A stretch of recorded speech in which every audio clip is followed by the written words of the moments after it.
আসসালামু আলাইকুম প্রিয় শিক্ষার্থী, সবাই কেমন আছো? সবাই কেমন আছো? সবাই কেমন আছো আমাকে বলো। আজকে যারা পরীক্ষা দিয়েছো চট্টগ্রাম বিশ্ববিদ্যালয়ের ডি ইউনিটে, তোমাদের পরীক্ষা কেমন হয়েছে? আজকে যারা পরীক্ষা দিলে তোমাদের পরীক্ষা কেমন হয়েছে সেটা একটু কমেন্ট বক্সে জানাও তো। যারা আজকে পরীক্ষা দিয়েছো তোমাদের পরীক্ষা কেমন হলো কমেন্টে একটু জানাও। আচ্ছা, তোমাদের কমেন্ট। নিশাত তাসনিম কেমন আছেন ভাই জিজ্ঞেস করেছো। আলহামদুলিল্লাহ ভালো আছি নিশাত। জাফরিন জুই কমেন্ট করেছো। নুসরাত জাহান বলেছো সাজেশন দেন ভাইয়া। হ্যাঁ, ইনশাআল্লাহ সাজেশন দিব। ক্লাসটা শুরু করি, সাজেশন দিব ইনশাআল্লাহ।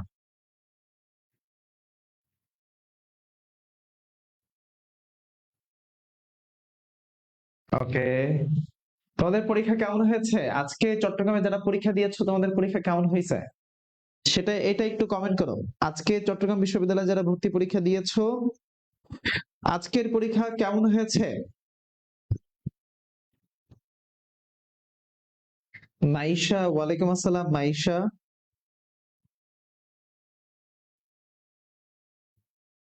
মাইশা জিজ্ঞেস করেছো কেমন আছো ভাইয়া। ভালো আছি আলহামদুলিল্লাহ মাইশা।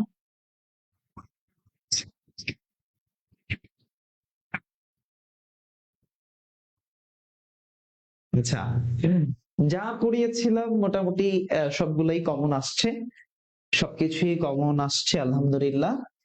তো এখন প্রশ্ন হলো যে একটু চুলচেরা বিশ্লেষণ করতে চাই, আজকের পরীক্ষা নিয়ে একটু চুলচেরা বিশ্লেষণ করতে চাই যে পরীক্ষা আসলে প্রশ্নকর্তার সাইকোলজিটা কিভাবে বোঝা যায়। প্রশ্নকর্তার সাইকোলজিটা বোঝাটাই জরুরি কিন্তু, হ্যাঁ, প্রশ্নকর্তার সাইকোলজি বোঝাটা কিন্তু জরুরি। আমি একটা পরীক্ষা দিলাম, সেই পরীক্ষা কেমন প্যাটার্নের প্রশ্ন হচ্ছে, আজকের প্রশ্নগুলো একটু বিশ্লেষণ করার চেষ্টা করি তাহলে। ওকে, আমরা নেক্সট অ্যাচিভার থেকে ক্লাস করছি। নেক্সট অ্যাচিভার কে দেখো, 1 নম্বর প্রশ্নের দিকে তাকাও। প্রশ্ন নাম্বার 1, 1 নম্বর প্রশ্নটার দিকে তাকাও। প্রশ্ন 1 কি বলেছে? আমি একটু আজকের প্রশ্নগুলো সাম্প্রতিক গুলো আলাদা করে ফেলেছি। কয়টা সাম্প্রতিক আসছে, কয়টা বাংলাদেশ পার্ট আসছে, কয়টা আন্তর্জাতিক বিষয়গুলি আসছে, কয়টা ইসলামের ইতিহাস আসছে, সেগুলো নিয়ে আলোচনা করবে ইনশাআল্লাহ। ওকে, দেখো আজকে যে পরীক্ষাটা হলো চট্টগ্রামের, সেই পরীক্ষার সাম্প্রতিক বিষয় থেকে যে প্রশ্নটা প্রথমে আমরা পেলাম সেটা হলো বাংলাদেশের বর্তমান প্রধান নির্বাচন কমিশনার কে। দেখো, প্রথম নির্বাচন কমিশনার কে? সাম্প্রতিক সময়ে এই যে সরকার ব্যবস্থা আলোচিত হয়েছে, সরকার ব্যবস্থা আলোচিত, নির্বাচন কমিশন আলোচিত, কারণ সামনেই নির্বাচন। তাহলে এই সরকার ব্যবস্থা, নির্বাচন কমিশন, এই জিনিসগুলো কিন্তু সাম্প্রতিক সময়ে খুবই আলোচিত। আমি ক্লাসে বারবার বলার চেষ্টা করেছি, ক্লাসে অসংখ্যবার বলার চেষ্টা করেছি যে বর্তমান সময়ে এই টপিক গুলা সবচেয়ে গুরুত্বপূর্ণ, এই তথ্যগুলো সবচেয়ে গুরুত্বপূর্ণ। তাহলে এই যে নির্বাচন কমিশন যেটা, এটা বাংলাদেশের কি একটা সাংবিধানিক সংস্থা, সাংবিধানিক সংস্থা নির্বাচন কমিশন। তাহলে এই নির্বাচন কমিশনের যে প্রধান নির্বাচন কমিশনার, এই নির্বাচন কমিশনার যিনি, সেই নির্বাচন কমিশনার বর্তমান নাম কি তার? এএমএম নাসির উদ্দিন। তাহলে এই যে নাসির উদ্দিন, তাকে নিয়োগ দেয় কে? এই নাসির উদ্দিনকে নিয়োগ দেয় কে? রাষ্ট্রপতি নিয়োগ দেয়। নাসির উদ্দিনকে নিয়োগ দেন কে? রাষ্ট্রপতি নিয়োগ দেন। অর্থাৎ নির্বাচন কমিশনারকে তিনি নিয়োগ প্রদান করেছেন। সংবিধানের 118 এক অনুচ্ছেদের বলে তাকে নির্বাচন নিয়োগ দেওয়া হয়। সংবিধানের কত? 118 এক যে অনুচ্ছেদটা আছে, সেই অনুচ্ছেদের বলে তাকে নিয়োগ দেওয়া হয়। তাহলে এই টপিকটা আসছে সাম্প্রতিক প্রশ্ন, কিন্তু এটা সরকার ব্যবস্থা এবং নির্বাচন কমিশন থেকে প্রশ্ন আসছে। সরকার ব্যবস্থা এবং কি নির্বাচন কমিশন। তার মানে এই যে সাম্প্রতিক সময়ের যে ঘটনাগুলো আছে, নির্বাচন, নির্বাচন কমিশন, সংবিধান, সরকার ব্যবস্থা, রাষ্ট্রপতি, প্রধানমন্ত্রী, বিরোধী দলীয় নেতা, এই জিনিসগুলো খুবই আলোচিত। বুঝতে পারলাম? তাহলে একটা সাম্প্রতিক প্রশ্ন পেলাম, যেটা বাংলাদেশ বিষয়াবলীর একটা সাম্প্রতিক প্রশ্ন। প্রশ্ন 2, 2 নম্বর প্রশ্ন, বাংলাদেশের জাতীয় ঐক্যমত কমিশন গঠন করা হয় কবে? আমি ক্লাসে অসংখ্যবার পড়াইছি। এই যে জুলাই সনদ যেটা, তো এই জুলাই সনদ অনুমোদনের জন্য ইন্টারিম গভর্নমেন্ট কি করলো, একটা জাতীয় ঐক্যমত কমিশন গঠন করলো, যেটা কবে গঠন করছে, যেটা অফিসিয়ালি ফর্ম হয়েছে 13 তারিখে, 13 ফেব্রুয়ারি 2025। 6টা সরকার মানে সংস্কার কমিশনের সুপারিশ সেটা গঠিত হয়েছিল, যেটা সভাপতিত্ব করলেন কে, যেটার প্রধান ছিলেন ডক্টর মোহাম্মদ ইউনূস। কে ছিলেন? ডক্টর মোহাম্মদ ইউনূস। এই কমিশনের সদস্য ছিলেন কতজন? 7 জন। 7 জন, 7 জন সদস্য। আর এটার প্রধান কে ছিলেন? ডক্টর ইউনূস ছিলেন, ডক্টর মোহাম্মদ ইউনূস ছিলেন এটার প্রধান। তাহলে দেখো 13 ফেব্রুয়ারি আনুষ্ঠানিকভাবে গঠিত হয়েছে, কিন্তু 12 তারিখ এটা সব কাজ সম্পন্ন হয়েছিল। যেহেতু 13 তারিখ ছিল না অপশনে, 12 ফেব্রুয়ারি 2025 অ্যান্সার নেওয়া হয়েছে। 12 ফেব্রুয়ারি 2025। কমিশনার কে কে ছিলেন? ডক্টর মোহাম্মদ ইউনূস, আলী রিয়াজ, তারপরে আব্দুল মুইন চৌধুরী, সফররাজ হোসেন, বদিউল আলম মজুমদার, এমদাদুল হক আজাদ এবং ইফতারখারুজ্জামান ছিলেন দুর্নীতি দমন কমিশনের প্রধান। এমদাদুল হক ছিলেন বিচার বিভাগের সদস্য। বদিউল আলম ছিলেন নির্বাহী বিভাগের সংস্কার কমিটির সদস্য। সফররাজ হোসেন ছিলেন আমাদের পুলিশ সংস্কার কমিশনের সদস্য। আরো এরকম 7 জন ব্যক্তিদেরকে নিয়ে টোটাল এটা গঠন করা হয়েছে। তাহলে এটাও ছিল বাংলাদেশ পার্ট থেকে সাম্প্রতিক। এটা কি ছিল? বাংলাদেশ পার্ট থেকে সাম্প্রতিক।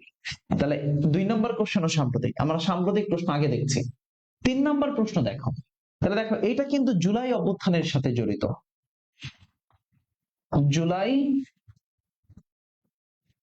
জুলাই অভ্যুত্থান, জুলাই 2025-24 সাথে জড়িত। বাংলাদেশের অন্তর্বর্তীকালীন সরকার কয়টি সংস্কার কমিশন গঠন করেছিল? একদম হুবহু রিপিট প্রশ্ন, একদম হুবহু রিপিট প্রশ্ন। এই যে আমি যে 3টা প্রশ্ন বললাম, এই যে নির্বাচন কমিশনের প্রধানকে, এটাও কয়েকটা চাকরি পরীক্ষা সাম্প্রতিক সময়ে চলে আসছে। এই যে 2 নম্বর প্রশ্নটা বললাম ঐক্যমত কমিশন, এটাও সাম্প্রতিক চাকরি পরীক্ষায় প্রশ্ন আসছে। এই 3 নম্বর প্রশ্ন অন্তর্বর্তীকালীন সরকারের কমিশন কয়টা, এটাও সাম্প্রতিক সময়ে প্রশ্ন আসছে, এটাও রিপিট হয়েছে সাম্প্রতিকের। তাহলে এই যে টোটাল 11টা কমিশন অন্তর্বর্তীকালীন সরকার, তাহলে এটাও বাংলাদেশ পার্ট থেকে ইন্টারিম গভর্নমেন্ট থেকে আসছে,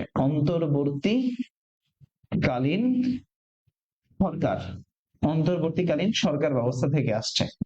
আচ্ছা, 4 নম্বর প্রশ্ন, ডক্টর মোহাম্মদ ইউনূস, প্রফেসর ইউনূসের নেতৃত্বে অন্তর্বর্তীকালীন সরকার শপথ গ্রহণ কবে করছে? এই যে 8 তারিখে যে অন্তর্বর্তীকালীন সরকার শপথ গ্রহণ করলো, 8 আগস্ট 2024 অন্তর্বর্তীকালীন সরকার।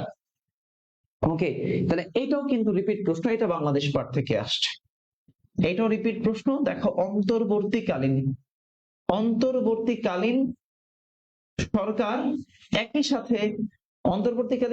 একই সাথে চট্টগ্রাম বিশ্ববিদ্যালয়ে, যেহেতু সেক্ষেত্রে ডক্টর মোহাম্মদ ইউনূসকে তারা প্রাধান্য দেয়, কারণ ডক্টর ইউনূস চট্টগ্রামেরই শিক্ষার্থী, চট্টগ্রামেরই টিচার তিনি ছিলেন, এবং চট্টগ্রামই তার জন্মভূমি, বাসস্থান, এই জন্য প্রাধান্য পেয়েছে। আচ্ছা, 5 নম্বর প্রশ্ন, পরিসংখ্যান ব্যুরো তথ্য মতে অর্থ বছরে 24-25 অর্থ বছরে মাথাপিছু আয় কত? 2820 মার্কিন ডলার। 2820 মার্কিন ডলার। আমি এটাও পড়াইছি, এটা আমরা ছবির যে পিডিএফ দিয়েছিলাম সেখান থেকেও কমন আসছে, এটা 2824 মার্কিন ডলার। তাহলে এটাও বাংলাদেশ পার্টের রিপোর্ট সমীক্ষা থেকে প্রশ্ন আসছে,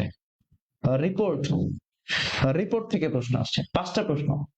এবার আসো দেখো, প্রথম 5টা প্রশ্ন নিয়ে আবার একটু বিশ্লেষণ করি। 1 নম্বর প্রশ্ন, নির্বাচন কমিশনের প্রধান কে? বাংলাদেশ পার্টের সরকার ব্যবস্থার টপিক, সরকার ব্যবস্থা। 2 নম্বর, জাতীয় ঐক্যমত কমিশন গঠন করা হয় জুলাই বিপ্লবের সাথে জড়িত, বাংলাদেশ পার্টের কোশ্চেন। 3 নম্বর, অন্তর্বর্তীকালীন সরকারের কমিশন কয়টা? সংস্কার কমিশন 11টা, জুলাই বিপ্লব অন্তর্বর্তীকালীন সরকার। 4 নম্বর প্রশ্ন, প্রফেসর ডক্টর ইউনূস তিনি অন্তর্বর্তীকালীন সরকারের প্রধান, কত তারিখে শপথ গ্রহণ করছে? Repeat question. 5 নম্বর প্রশ্ন, পরিসংখ্যান ব্যুরো তথ্য মতে বাংলাদেশের মাথাপিছু আয় কত? রিপোর্ট সমীক্ষা থেকে আসছে। 5টা। এবার আসো 6 নম্বর কোশ্চেন, কৃত্রিম বুদ্ধিমত্তা ডিপসিক এর প্রতিষ্ঠাতাকে? আমরা দেখেছি যে ডিপসিক ওপেন এআই নিয়ে অসংখ্যবার প্রশ্ন হয়েছে, ডিপসিক নিয়ে। তাহলে চীনের তৈরি ডিপসিক এর প্রধান কে? এর প্রধান হচ্ছে লিয়াং ওয়ানফেং, ডিপসিক এর প্রধান। তাহলে দেখো, এটা হলো আইসিটি তথ্য প্রযুক্তি ইন্টারন্যাশনাল অ্যাফেয়ার্স। আইসিটি তথ্য প্রযুক্তি, আমি বলতে পারি যে এটা ইন্টারন্যাশনাল অ্যাফেয়ার্স এর মধ্যে আছে, তাহলে দেখো 6টা চলে গেল। 7 নাম্বার, জুলাই অভ্যুত্থানে কার্যক্রমগুলা কোন মন্ত্রণালয়ের অধীনে হতো? তাহলে এই যে মুক্তিযুদ্ধ বিষয়ক মন্ত্রণালয়, আমরা পড়িয়েছি যে জুলাই গণ অভ্যুত্থানটা, এই অভ্যুত্থান অধিদপ্তরটা মুক্তিযুদ্ধ বিষয়ক মন্ত্রণালয়ের অধীনে ছিল।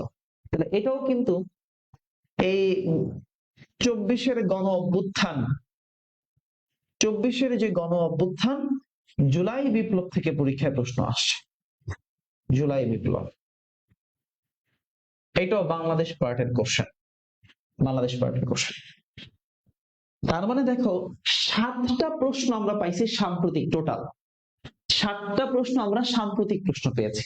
আজকের চট্টগ্রাম বিশ্ববিদ্যালয়ের ডি ইউনিটের ভর্তি পরীক্ষায় সাম্প্রতিক প্রশ্ন ছিল টোটাল 7টা। 7 নম্বর কোশ্চেন জুলাই বিপ্লব, 6 নম্বর কোশ্চেন আন্তর্জাতিক পার্টের ডিপসিক, একটা পাইছি। 5 নম্বর কোশ্চেন পরিসংখ্যান ব্যুরো তথ্য রিপোর্ট, 4 নম্বর প্রফেসর ডক্টর মোহাম্মদ ইউনূস, 3 নম্বর অন্তর্বর্তীকালীন সরকারের সংস্কার কমিশন, 2 নম্বর জাতীয় ঐক্যমত কমিশন, আর 1 নম্বর হচ্ছে বাংলাদেশের প্রধান নির্বাচন কমিশনার। তাহলে দেখো এই 7টা সাম্প্রতিকের মধ্যে একজন শিক্ষার্থী 7টা সাম্প্রতিকের মধ্যে একজন শিক্ষার্থী যদি ভালো করে আমাদের ক্লাসগুলো করে যায়, মিহিজিকে ফাইনাল সাজেশন করে যায়, তাহলে কিন্তু সে 7টাই পারছে। 1 নম্বর কোশ্চেন পারা উচিত, 2 নম্বর কোশ্চেন পারা উচিত, 3 নম্বর কোশ্চেন পারা উচিত, 4 নম্বর কোশ্চেন পারা উচিত, 5 নম্বর হয়তো স্কিপ হয়ে যেতে পারে, তাও আমি ধরে নিলাম এটা স্কিপ, 6 নম্বর কোশ্চেন পারা উচিত, 7 নম্বর কোশ্চেনও পারা উচিত। তাহলে এই 7টা কোশ্চেনের মধ্যে একজন শিক্ষার্থী যদি ভালো করে পড়ে, বিগত প্রশ্ন পড়ে, সাম্প্রতিক পড়ে, তাহলে তার 7টার মধ্যে 6টাই পারা উচিত ছিল, বা 6টা সে পারে ইজিলি, খুবই স্ট্যান্ডার্ড মানের কোশ্চেন, ইভেন রিপিট কোশ্চেন। এইবার আসো 7টা চলে গেল, বাংলাদেশ পার্টের কোশ্চেন দেখো। বাংলাদেশ পার্ট থেকে প্রশ্ন আসছে সম্পদ থেকে। সম্পদ, সেই সম্পদ কি? সুন্দরবন। সুন্দরবন, আমরা জানি সুন্দরবন হচ্ছে সুন্দরবন কয়টা দেশের মধ্যে আছে? 2টা দেশের মধ্যে আছে, ভারত আর হচ্ছে বাংলাদেশ। 10,000 বর্গ কিলোমিটার আয়তন, সেই 10,000 বর্গ কিলোমিটার আয়তনের মধ্যে বাংলাদেশ পাইছে 62% আর ভারত পেয়েছে 38%। এইটা আবার সাম্প্রতিক সময়ে চেঞ্জ হয়েছে। গত বছর গুচ্ছের পরীক্ষায় কিন্তু 62% অপশনে ছিল না, তখন 66% ছিল। 2টা তথ্যই কিন্তু রাইট, 2টাই আমরা পড়ি, হয় 62 না হয় তুমি 66 লাগাবা। তাহলে দেখো 62 আর ওদিকে 38, ভারত পাইছে 38%। তাহলে এটা সম্পদের কোশ্চেন, বাংলাদেশ পার্টের কোশ্চেন, এটা বিগত বছরের রিপিট প্রশ্ন। তুমি ঢাবির প্রশ্ন দেখো, বিসিএস দেখো, বা চবির কোশ্চেনে দেখো, এটা রিপিট প্রশ্ন। আচ্ছা, বাংলাদেশ পার্টের 2 নম্বর কোশ্চেন দেখো, বাংলাদেশের প্রথম সরাসরি নির্বাচিত রাষ্ট্রপতির নাম কি? দেখো আমরা বলেছিলাম যে ক্লাসের মধ্যে, যেহেতু সাম্প্রতিক সময়ে জিয়াউর রহমান খুবই আলোচিত হচ্ছেন, তো এই জিয়াউর রহমান থেকে প্রশ্ন হতে পারে। কিভাবে হতে পারে? গত বছর কিন্তু বেগম খালেদা জিয়া নিয়ে প্রশ্ন আসছে। ঢাকা শহরের প্রথম ফ্লাইওভার, মহাখালী ফ্লাইওভার উদ্বোধন করেন কে? বেগম খালেদা জিয়া। গতবার কিন্তু আসছে ভাবিতে।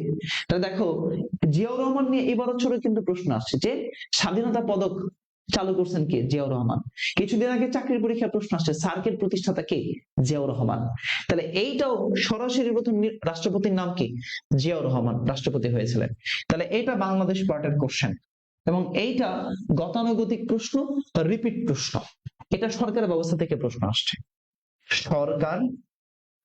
সরকার ব্যবস্থা, সরকার ব্যবস্থা। ওকে, আমার কথা বলো ভাইয়া, সাজেশন দেন ভাইয়া, টবির বি ইউনিটে সাজেশন দেন। তুমি আমার কথা শোনো ভালো করে, যেগুলো বলতেছি সেগুলো ভালো করে শুনে যাও, এইগুলোই সাজেশন, তোমাকে যা দিচ্ছি সেগুলোই হচ্ছে সাজেশন। ওকে, 3 নম্বর প্রশ্ন, দুর্নীতি দমন কমিশনের পূর্ব নাম কি? দুদক। তাহলে এই যে দুদক 2004 সালে প্রতিষ্ঠা হয়েছিল, দুর্নীতি দমন কমিশন। দুদকের কি? দুর্নীতি দমন ব্যুরো, যেটা দুর্নীতি দমন ব্যুরো যেটা। তাই অপশনে 2টা থাকলে কি করবো? অপশনে তো 2টা ছিল না, অপশনে 2টা থাকলে ছিল না, যে কোনো একটা দাগালেই হবে, সমস্যা নাই। তাহলে দেখো এইটাও রিপিট প্রশ্ন, তোমাকে যদি বলি এই প্রশ্নটাও রিপিট প্রশ্ন, গতানুগতিক প্রশ্ন।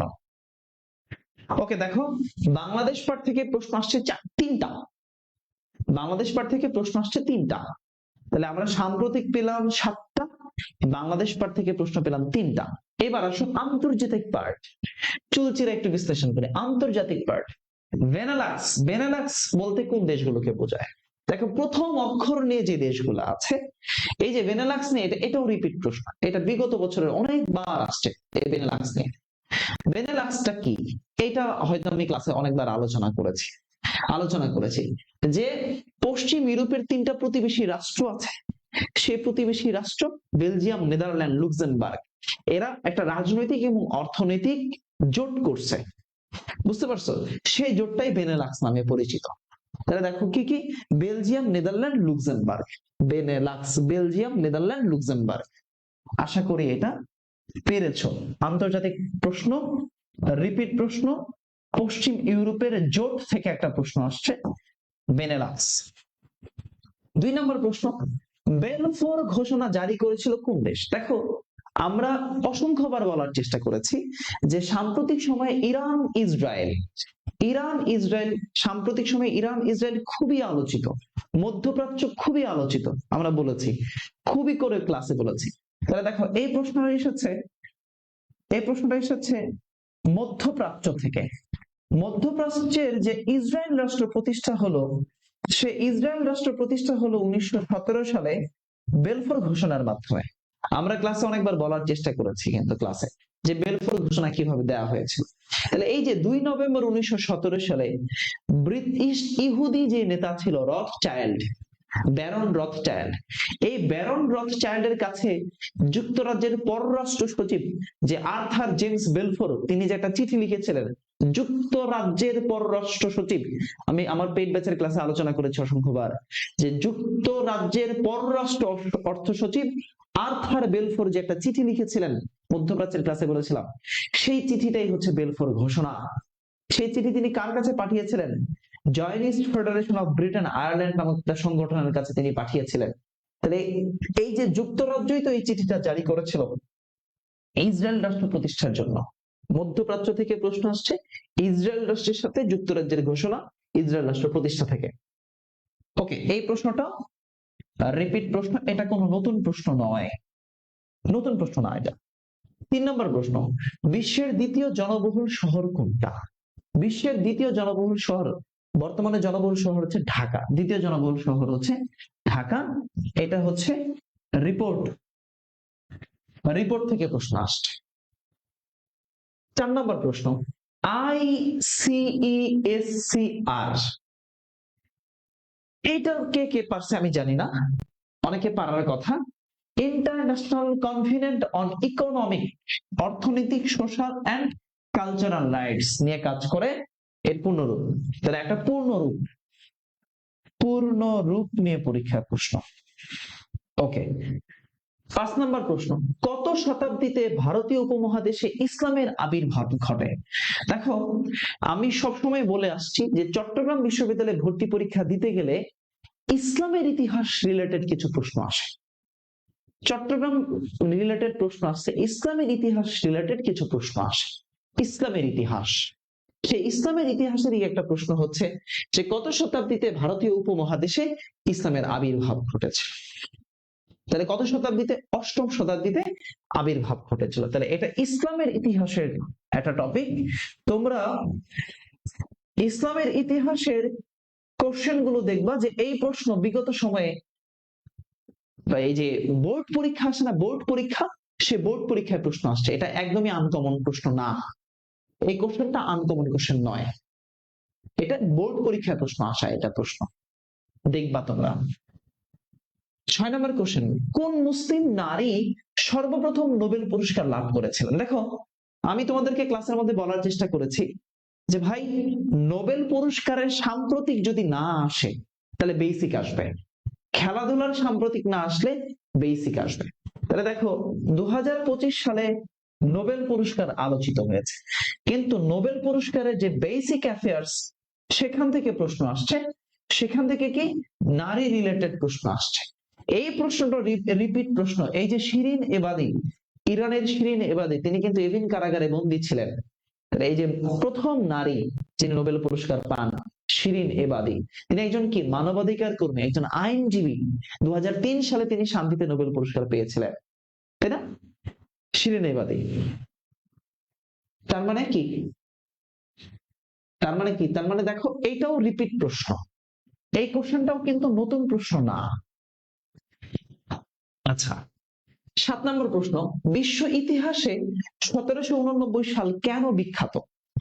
1789 সালটা কেন বিখ্যাত? দেখো, আমরা তোমাদেরকে বলার চেষ্টা করেছি যে বিপ্লব গুলো থেকে পরীক্ষা প্রশ্ন আসবে, বিপ্লব গুলো থেকে পরীক্ষার প্রশ্ন আসবে এবং প্রশ্ন হয়েছে বিভিন্ন সময়ে।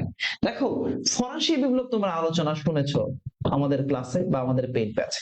ফরাসি বিপ্লব 10 বছর ফরাসি বিপ্লব চললো, 1789 সাল থেকে 1799 সাল পর্যন্ত বাস্তিল দুর্গ আক্রমণের মাধ্যমে এই যে বিপ্লবটা হলো। তাহলে ইতিহাসে কেন এটা? গৌরবময় ফরাসি বিপ্লবের জন্য।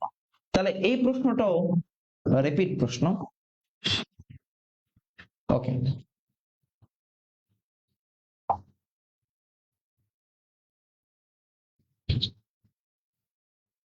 আচ্ছা, বিশ্বের বৃহত্তম বইমেলা কোথায় অনুষ্ঠিত হয়?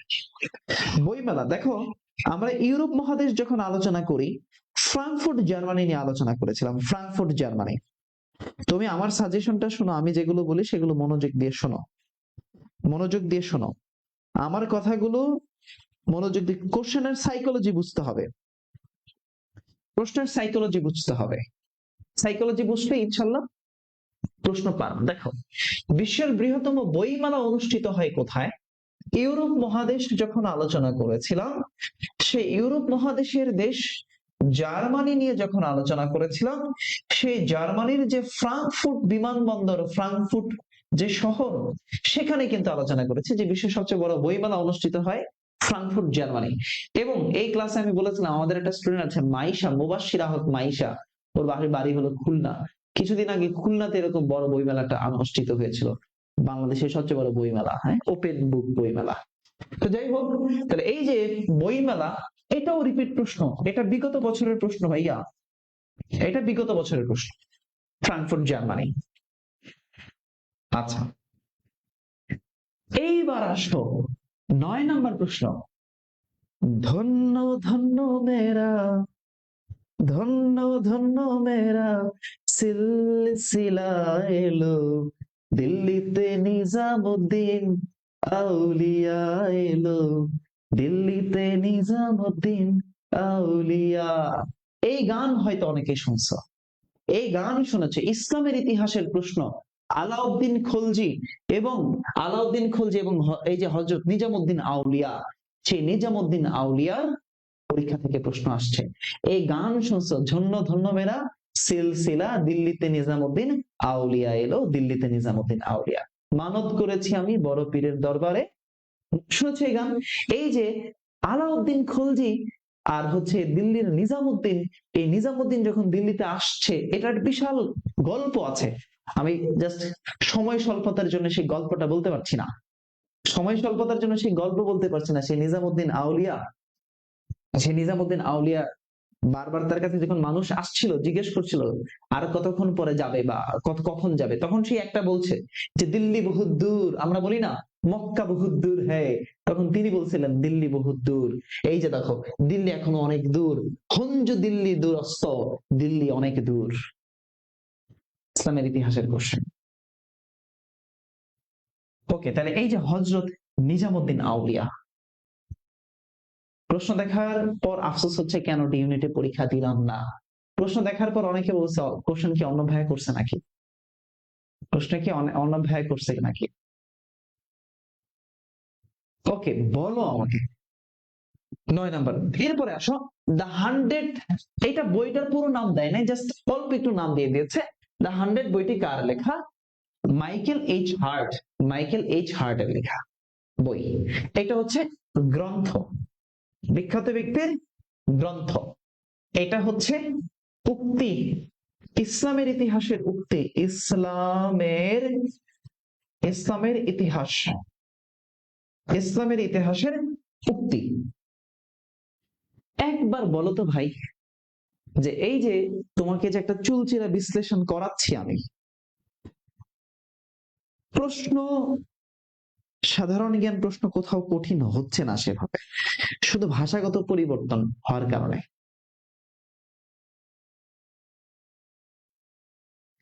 সহজ প্রশ্ন। আমি বরাবরই তোমাদেরকে একটা কথা বলি, যে সহজ প্রশ্ন ভুল করা যাবে না, সহজ প্রশ্ন ভুল করা যাবে না, সহজ প্রশ্ন ভুল করা যাবে না, সহজ প্রশ্ন ভুল করলে চান্স হয় না। দেখো এবার খেয়াল করো, তাহলে দেখো এই যে 10 নম্বর কোশ্চেন গ্রন্থ রিলেটেড, 9 নম্বর কোশ্চেন ইসলামের ইতিহাসের কোশ্চেন, 8 নম্বর কোশ্চেন আন্তর্জাতিক, 7 আন্তর্জাতিক, 6 আন্তর্জাতিক কোশ্চেন, 5 ইসলামের ইতিহাস, 4 আন্তর্জাতিক, 3 আন্তর্জাতিক প্রশ্ন, 2 আন্তর্জাতিক বিষয়গুলি, 1 আন্তর্জাতিক বিষয়গুলি। তাহলে তোমাকে যদি আমি এখন সামারি দেই, আজকের চট্টগ্রাম বিশ্ববিদ্যালয়ের আজকের সামারি যদি আমি তোমাকে দেই, তাহলে সামারি কি দেখো, সামারি দেখো, সামারি যদি আমি তোমাকে দেই, প্রশ্নের সামারি, প্রশ্নের সামারি, সাম্প্রতিক প্রশ্ন, সাম্প্রতিক প্রশ্ন এসেছে 7টা সাম্প্রতিক প্রশ্ন আসছে। কয়টা প্রশ্ন? 7টা সাম্প্রতিক প্রশ্ন আসছে। এবার আসো বাংলাদেশ বিষয়গুলি থেকে কোশ্চেন আসছে 3টা, একদম পিওর বাংলাদেশ বিষয়গুলি থেকে 3টা। এবার আসো ইন্টারন্যাশনাল অ্যাফেয়ার্স থেকে কোশ্চেন আসছে, ইন্টারন্যাশনাল অ্যাফেয়ার্স থেকে কোশ্চেন আসছে 8টা। আর ইসলামের ইতিহাস, ইসলামের ইতিহাস, ইসলামের ইতিহাস এখান থেকে কোশ্চেন আসছে 2টা, ইসলামের ইতিহাস থেকে কোশ্চেন আসছে 2টা। তোমার যে ইসলামের ইতিহাসের প্রশ্নটা সেটা কিন্তু তুমি বাংলাদেশ পার্টে ইনক্লুড করতে পারো চাইলে, যেটা বাংলাদেশ পার্টের সাথে জড়িত। তাহলে বাংলাদেশ থেকে কোশ্চেন আমি বলতে পারি 5টা, সাম্প্রতিক 7টা, আর দিকে আর ইন্টারন্যাশনাল অ্যাফেয়ার্স থেকে প্রশ্ন আসছে 8। এই টোটাল 20টা প্রশ্নের সামারি। তাহলে এই 20টা প্রশ্নের মধ্যে একজন শিক্ষার্থী কয়টা প্রশ্ন রাইট করতে পারে? দেখো কয়টা প্রশ্ন রাইট করতে পারে। সে 20টা প্রশ্নের মধ্যে তার মিস যেতে পারে কোন প্রশ্নগুলো, মিস যেতে পারে যে প্রশ্নগুলো, সেটা হচ্ছে আমি একটু বলি, সেটা হলো ধরো সামহাও কোনো কারণে সে এইটা পারলো না, এই কোশ্চেনটা পারলো না, একটা মিস। সুন্দরবন পারবে, দুর্নীতি দমন কমিশন এটা পারা উচিত, বেনেলাক্স পারা উচিত, বেলফোর পারবে, জনবহুল বিশ্বের জনবহুল রাষ্ট্র এটা পারবে। এই কোশ্চেনটা হয়তো এই পূর্ণরূপ পারবে না, 2টা বাদ দিলাম আমি, 2টা বাদ দিলাম। কত শতাব্দীতে উপমহাদেশে ইসলামের আবির্ভাব ঘটবে, যদি ইসলামের ইতিহাস না পারে, এই একটা বাদ দিলাম। 3টা, 3টা খঞ্জ দিল্লি আসতে, এই উক্তিটা হয়তো অনেকে পারবে না, 4টা কোশ্চেন আমি বাদ দিলাম। দ্য 100 গ্রন্থ লেখা এটা পারা উচিত। ওভারঅল এই প্রশ্নের মধ্যে কোন একজন শিক্ষার্থী যদি ভালো করে পড়ে যায়, তাহলে এই প্রশ্নের মধ্যে সে 16টা কোশ্চেন ইজিলি সে দাগাইতে পারবে, 20-এর মধ্যে 16টা কোশ্চেন সে ইজিলি দাগাতে পারবে। বুঝতে পারলাম? একদম ইজিলি 16টা প্রশ্ন সে 20-এর মধ্যে দাগাতে পারবে। যদি সে একটু চিন্তা ভাবনা করে, তাহলে সে হয়তো আরো 2-1টা কোশ্চেন দাগাইতে পারে। 16-র নিচে পাওয়া মানে হচ্ছে এটা খারাপ। আমি একদম তোমাকে সামারি বলে দিলাম। তাহলে যে টপিক গুলো বললাম, এই টপিক গুলো কিন্তু ইম্পর্টেন্ট। আগামী 10 তারিখ যে তোমরা পরীক্ষা দিবা, সেই 10 তারিখ কিন্তু এই টপিক গুলো থেকেই পরীক্ষায় প্রশ্ন আসবে, বাইরে কিন্তু অন্য কিছু না। মেহেরজিকে ফাইনাল সাজেশনটা ভালো করে পড়া যাও। আমার ক্লাসগুলো যারা করেছো আলহামদুলিল্লাহ। আমি তোমাদেরকে আবার একটু বলি, পরীক্ষার হলে কঠিন প্রশ্ন অ্যান্সার করে অনেকে চান্স পায় না। কঠিন প্রশ্ন যে পারলাম না এই জন্য চান্স করার, প্রশ্ন চান্স পায় মানুষ সহজ প্রশ্নগুলো ভুল না লাগাইলে। ওকে, যাই হোক, এবার আসো তোমাদের জন্য ম্যারাথন ক্লাসের সুযোগ আছে, আমাদের ম্যারাথন ক্লাসের সুযোগ আছে। একই সাথে কিন্তু আমাদের 99 টাকায় এক্সাম ব্যাচ, 99 টাকার আমাদের যে এক্সাম ব্যাচটা আছে, জিকে এক্সাম ব্যাচটা, সেই জিকে এক্সাম ব্যাচে কিন্তু আমরা ভর্তি নিচ্ছি, ভর্তি চলছে। আমরা আমাদের 99 টাকার এক্সাম ব্যাচের প্রতিদিন রাতে কিন্তু 10টা এক্সাম নিচ্ছি আমরা। তোমরা যারা ভর্তি হতে চাও ভর্তি হতে পারবা। আচ্ছা ভাইয়া, আপনার বই থেকে কয়টা কমন আসছে? বই থেকে আমরা মিহিরজিকে ফাইনাল সাজেশন থেকে এখনো পর্যন্ত 18টা কোশ্চেন কমন পাইছে ডিরেক্টলি। আমি জাস্ট ইনস্ট্যান্ট খুঁজে 18টা দেখলাম, আর বাকি 2-1টা কোশ্চেন হয়তো খুঁজলে পরে পাওয়া যাবে। 1 2 নাম্বার হচ্ছে সামনে যাদের রাজশাহী টার্গেট, সামনে যাদের রাবি টার্গেট, বিউপি টার্গেট, চবি টার্গেট, রাবি 17, বিউপি 17, চবি 10, এদিকে বিউপিও 10, তাহলে সামনে যাদের তোমাদের টার্গেট, তোমরা যারা এখনো পর্যন্ত পড়ো নাই, তোমরা এখনো পর্যন্ত যারা রিভিশন করতে পারো নাই, রিভিশনটা ভালো করে দরকার। শেষ মুহূর্তে রিভিশন করার জন্য আমাদের যে all in one Rabi dedicated batch আছে, all in one Rabi dedicated, all in one Rabi dedicated batch, সেখানে 999 টাকা ভর্তি আমরা নিচ্ছি, গুচ্ছ পর্যন্ত ক্লাস চলবে। এবং ডেফিনেটলি তুমি আমার ক্লাস করে যাও, ডেফিনেটলি তুমি কমন পাবা। যেমন আমি অলরেডি আজকের প্রশ্নে যতগুলো কমন আসছে সবগুলো কিন্তু ভিডিও করে দিয়ে দিছি, যতটুকু পারছি। সো তোমরা যারা ভর্তি হতে চাও অর্ণব স্যার পেজে মেসেজ দাও, ইনশাআল্লাহ আমি তোমাকে বলি আমার ক্লাসগুলো করে গেলে, আমার নোটস গুলো পড়ে গেলে, আমাদের বই পড়ে গেলে, এক্সাম গুলো দিলে তুমি ইনশাআল্লাহ কমন পাবা, তুমি ভালো করতে পারবা। ওকে, তো এই হচ্ছে কথাবার্তা। তোমরা যারা ভর্তি হতে চাও 99 টাকার এক্সাম ব্যাচে অর্ণব স্যার পেজে মেসেজ দিও। অল ইন ওয়ান ব্যাচে যারা ভর্তি হতে চাও অর্ণব স্যার পেজে মেসেজ দিও, মানে রাবি ডেডিকেটেড ব্যাচে। ভাইয়া 2 ইউনিটের জন্য ক্লাস দিবেন? হ্যাঁ, ইয়েস, ক্লাস দিব আমরা ইনশাআল্লাহ, আমরা ইনশাআল্লাহ ক্লাস দিব। তো ভাইয়া ট্যালেন্ট হান্ট পড়ে গেলে কেমন কেমন আসতে পারে, অবশ্যই কমেন্ট আসবে। তুমি ট্যালেন্ট হান্টের সাথে ফাইনাল সাজেশনটা পড়ে যাও। তোমরা যারা বিউপিতে পরীক্ষা দিবা, তোমরা অদম্য বইটা ভালো করে পড়ে যাবা। বিউপিতে যারা পরীক্ষা দিবে ইংলিশ ভার্সনের অদম্য, ইংলিশ ভার্সনের অদম্য ভালো করে পরীক্ষা দিও, অদম্যটা পড়ে যাও, ইনশাআল্লাহ কমন পাবা। যারা 17 তারিখে বিউপিতে পরীক্ষা দিবা। ওকে, সবাই ভালো থাকো, সুস্থ থাকো, নিরাপদে থাকো। আমাদের সাথে আবার দেখা হবে আর একটা চুলচেরা বিশ্লেষণ ক্লাসে। আল্লাহ হাফেজ, আসসালামু আলাইকুম, শুভ দিন, সবার দিন ভালো কাটুক।